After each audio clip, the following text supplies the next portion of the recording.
Hi friends, எல்லோருக்கும் வணக்கம். எல்லோரும் நல்லா இருக்கீங்களா ஃப்ரெண்ட்ஸ்? இன்றைக்கி நாம் சன் சங்கீஸ் கிச்சன் சேனலில் என்ன ரெசிபி பார்க்க போகிறோன்னா அமுக்குரா பழம் சட்னி. அமுக்குரா பழம்னாவே எல்லோருக்கும் தெரிஞ்சிருக்கும்னு நினைக்கிறேன். தெரியாதவங்களுக்கு நான் காமிக்கிறேன் பாருங்கள், வீடியோவில் பாருங்கள். இதுதான் அமுக்குரா பழம். இந்த மாதிரி ஒரு மொட்லி மாதிரி ஒரு காய் இருக்கும், அதுக்கு உள்ளே தான் அந்த பழம் இருக்கும். இந்த பழம் பேர் தான் அமுக்குரா பழம். அந்த செடி எப்படி இருக்குது அப்படின்ட்டு நான் உங்களுக்கு இன்னொரு நாளைக்கு வீடியோவில் காமிக்கிறேன்.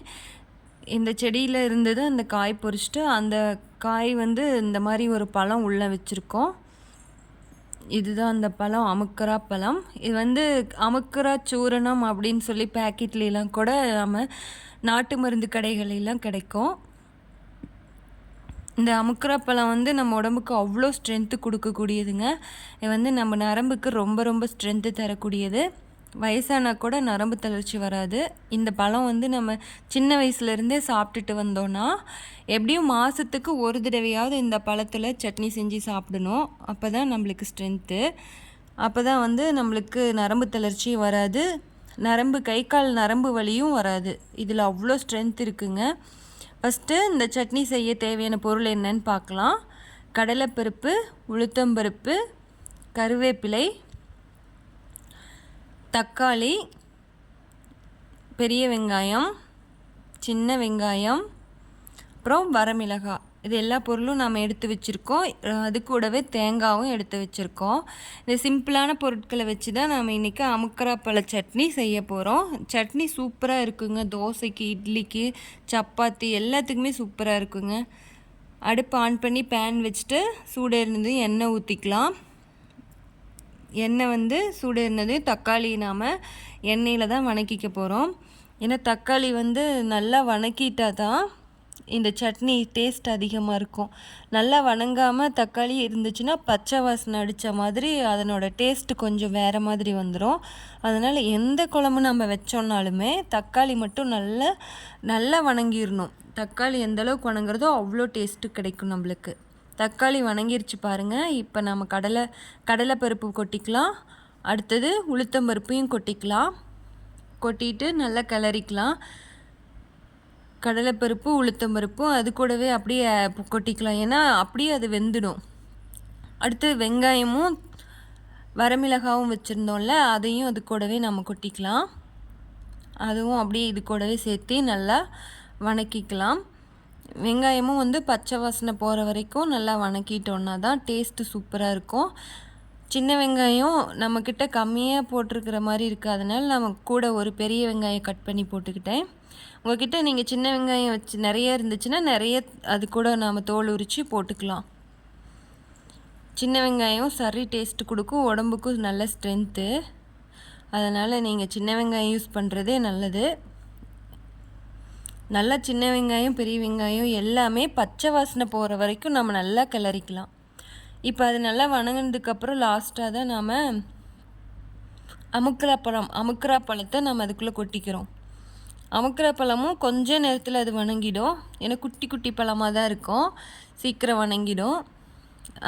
அதையும் நல்லா நாம் பச்சையாக இல்லாமல் நல்லா வணங்குற வரைக்கும் நல்லா கிளறிக்கலாம்.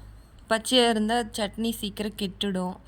நாம் இது கூடவே சீரகம் ஆட் பண்ணிக்கிறோம் ஃப்ரெண்ட்ஸ். நான் ஃபஸ்ட்டு உங்ககிட்ட சீரகம் காமிக்காமல் விட்டுட்டேன். தேவையான பொருள் என்னன்னு சொல்லும்போது நம்ம சீரகமும் ஆட் பண்ணிக்கலாம். இது கூட சீரகம் சேர்த்தோன்னா ரொம்ப ரொம்ப நல்லது உடம்புக்கு. சட்னி கூட இப்படி சேர்த்தி சாப்பிடும்போது டேஸ்ட் இன்னும் சூப்பராக இருக்கும். இது எல்லாமே நல்லா வணங்கிடுச்சுன்னா லாஸ்ட்டாக தான் நாம் கருவேப்பிலை போட போகிறோம்.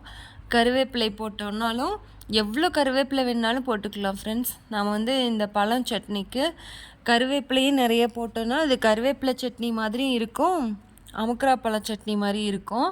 ஆனால் கருவேப்பிலையும் அவ்வளோ ஸ்ட்ரென்த்து தான், நம்ம கண்ணுக்கு ரொம்ப நல்லது, குழந்தைங்களுக்கு ரொம்ப நல்லது. சாதாரணமாக குழம்பு வைக்கும்போது கருவேப்பிலையை எடுத்து போட்டுருவாங்க. இந்த மாதிரி நம்ம அரைச்சி சட்னி வைக்கிற குழம்பு எல்லாத்துக்குமே கருவேப்பிலை நிறைய போட்டுட்டோன்னா குழந்தைங்க அப்படியே சாப்பிடுவாங்க.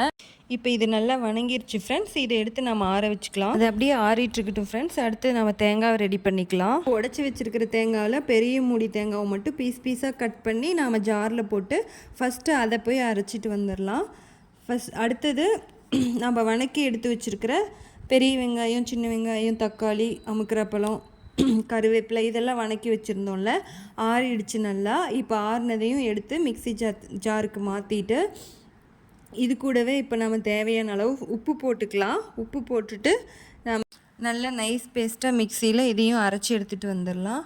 நைஸாக அரைக்கக்கூடாது ஃப்ரெண்ட்ஸ், கொஞ்சம் கொரகொரப்பாக தான் அரைக்கணும். ரொம்ப நைஸாக அரைச்சிட்டோன்னாலும் நம்மளுக்கு டேஸ்ட்டு நல்லா இருக்காது. இப்போ கொஞ்சம் வந்து நம்ம தண்ணி ஆட் பண்ணிக்கலாம். ஏன்னா ரொம்ப கெட்டியாக அரைச்சிட்டோன்னாலும் சாப்பிட்றதுக்கு கெட்டியாக நல்லா இருக்காது, வர வரன்னு இருக்கும். அதனால் நம்ம எல்லாம் வணக்கி வச்சுருந்தோம்ல, அந்த சட்டியிலேயே கொஞ்சம் தண்ணி ஊற்றிட்டு அதுலேயே கொஞ்சம் தண்ணி சூடு பண்ணி ஆற வச்சு அந்த தண்ணி நம்ம ஊற்றி இப்போ மறுபடியும் அரைச்சிக்கலாம். அரைச்சி எடுத்து வச்சுட்டு இப்போ இன்னொரு தாளிக்கிற கரண்டி எடுத்து வச்சுட்டு எண்ணெய் ஊற்றி கடுகு போட்டுக்கலாம். அடுப்பை ஆன் பண்ணிவிட்டு கடுகு நல்லா பொரியிட்டோம். கடுகு பொரிஞ்சதுக்கப்புறமா நாம் கருவேப்பிலையை மட்டும்தான் போட போகிறோம். கருவேப்பிலை மட்டும் போட்டு நாம் எடுத்து வச்சுருக்க சட்னியில் இதை ஊற்றிக்கலாம். இவ்வளோதான் ஃப்ரெண்ட்ஸ். ரொம்ப சிம்பிளான பொருட்களை வச்சு ரொம்ப ஈஸியாக செய்யலாம் ஃப்ரெண்ட்ஸ். இந்த சட்னி வந்து இட்லிக்கு, தோசைக்கு, சப்பாத்தி, நான் எல்லாத்துக்குமே ரொம்ப டேஸ்ட்டாக இருக்கும். கம்பு சாதத்துக்கும் அவ்வளோ சூப்பராக இருக்கும் ஃப்ரெண்ட்ஸ். கண்டிப்பாக இந்த வீடியோ உங்களுக்கு பிடிச்சிருக்குன்னு நம்புகிறேன். லைக் பண்ணுங்கள் ஃப்ரெண்ட்ஸ், ஷேர் பண்ணுங்கள், மறக்காமல் சப்ஸ்கிரைப் பண்ணுங்கள் ஃப்ரெண்ட்ஸ். Thank you friends.